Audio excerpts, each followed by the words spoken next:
Isa na namang food experience ang natuklasan natin dito at sigurado naman talagang mabubusog ka pa lang dito pag nakita mo na to. O sa mga mahihilig dyan sa mga tinapay or mga cupcake, ito nga pala ang bagay na bagay sa inyo. At talaga naman sigurado magugustuhan nyo to. At maraming ka rin palang pwedeng pagpilian dito bukod dito sa mga tinapay at cupcake. At meron na nga rin pala silang tinitinda dito na mga nakakap na talaga siya. O diba pwede mo na siyang kainin habang naglalakad ka.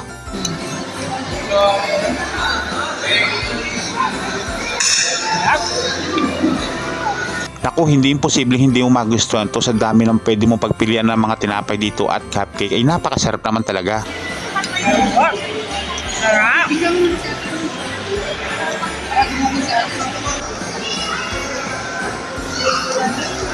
Sarap.